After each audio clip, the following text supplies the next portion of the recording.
அதான் சொல்கிறான். மறுமையை பற்றி எல்லாம் பேசுகிறான். எப்படி சொல்கிறான்? மறுமையில உங்களுக்கு ஒருத்தருக்கு மரணம் வந்து விட்டால், இறந்து விட்டால், மறுமையில அல்லாஹ் சொல்வானா, கால ரப்பி இருஜூனி, இறைவா என்னை கொஞ்ச நேரம் அனுப்புறேன், கொஞ்ச நாள், ரொம்ப அனுப்பாத, கொஞ்ச நேரம், எப்படி அஜலின் கரீப், கொஞ்ச நேரம் அனுப்பு. என்னப்பா செய்வ? கொஞ்ச நேரம் என்ன செய்வ? அசத்தக, நான் தர்மம் பண்ணிடுவேன்.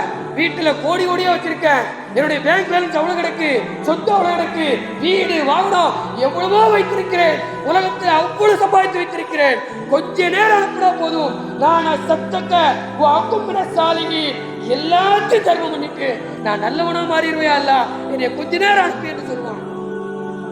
அனுப்புவானா? இப்ப நல்லா சொல்லிய பரவாயில்ல, அனுப்புவானா? பல இடங்களில் சொல்கிறான், ஒன்று ரெண்டு இடங்கள்ல அல்ல, பல இடங்களில் சொல்லி காட்டுகிறான். கால ரப்பி இருச்சூனி, இறைவா என்னை அனுப்பு. அனுப்புனா என்ன செய்வ? ஆழ்மலு மா தரக்கு, நான் எதையெல்லாம் அமல் செய்யாம இருந்தனோ, தொழாம இருந்தேன், நோன்பு வைக்காம இருந்தேன், குர்ஆன் ஓதாம இருந்தேன், திக்ர் செய்யாம இருந்தேன், ஏழைக்கு உதவல, தர்மம் செய்யல, உறவினர்களை பார்க்கல, இப்படி எந்த நன்மையும் நான் செய்யவில்லை, என்னை இப்ப அனுப்புனடா, நான் எல்லாத்தையும் செஞ்சுட்டு வந்துடும் இறைவா என்று மறுமையிலே கதறுவான். அனுப்புவானா? நாம் எவ்வளவு நல்ல அமல்களை செய்கிறோம். ஃபஸ்தபிக்குல் கைராத் வசாரி இலா மக்ஃபிரத்தி வ ஜன்னah, ஃபஸ்தபிக்குல் கைராத், நன்மைகளை விரைந்து செய்யுங்க. சும்மா இருக்கக்கூடிய நேரத்தில் அல்லாஹ்வுடைய திக்ருகளை செய்யுங்க, அதிகமான நன்மை தரக்கூடியது. சுப்ஹானல்லாஹி வ பிஹம்திஹி சுப்ஹானல்லாஹில் அலீம். சின்ன வார்த்தை, லேசான வார்த்தை, நடக்கும்போது செய்யலாம், பைக்கில் போகும்போது செய்யலாம், ஒரு வேலை செய்யும்போது செய்யலாம். அது எப்படிப்பட்ட வார்த்தை? நபிகள் நாயகம் ஸல்லல்லாஹு அலைஹி சொல்கிறார்கள், வா ஸகீலத்தானி ஃபில் மீசான், மறுமையிலே நன்மையும் தீமையும் இருக்கக்கூடிய அந்த தராசிலே நன்மையை கணக்கு வைக்கக்கூடிய வார்த்தை. வா ஹபீபத்தானி இலா ரஹ்மான், அல்லாஹ்வுக்கு பிடிச்ச வார்த்தை. ஆனா அதை இன்னைக்கு செய்யாம நாம் என்னெல்லாம் செய்கிறோம்? மற்றவர்களை பற்றி பேசுகிறோமே, புறம் பேசுகிறோமே, பாவம் தானே.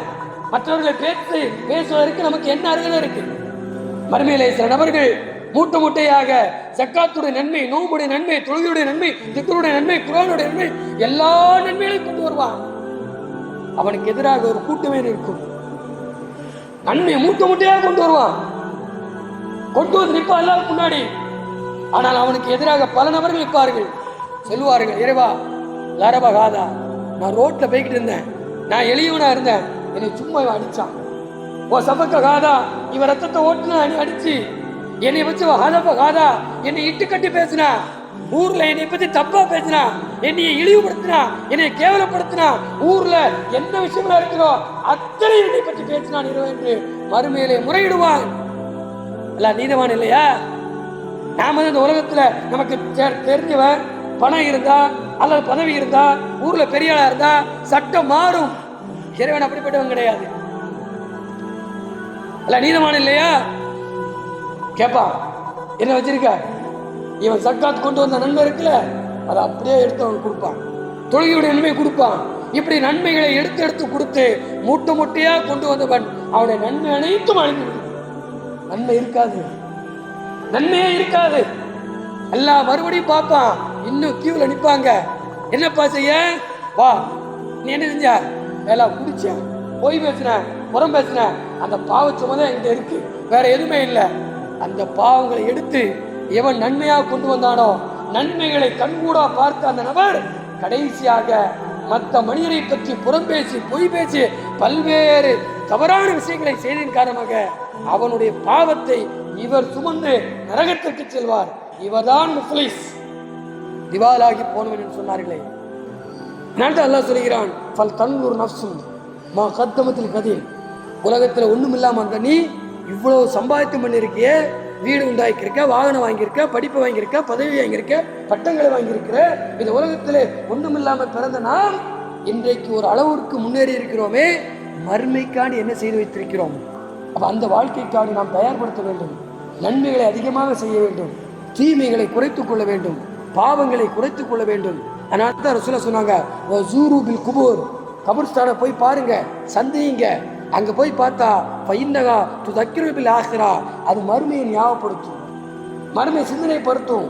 அதனால அல்லாஹ் சொல்கிறான், யௌம யஃபிருல் மின் அஹி மறுமையிலே நம்முடைய தம்பி நம்மளை பார்த்து ஓடுவான், நம்முடைய உம்மா நம்மளை பார்த்து ஓடுவா, நம்முடைய அக்கா நம்மளை பார்த்து ஓடுவா, நம்முடைய பிள்ளை நம்மளை பார்த்து ஓடும். மறுமையில யாரும் யாரையும் எந்த ஒரு விஷயத்திற்கும் பரிந்துரை பண்ண முடியாது என்று சொல்கிறானே.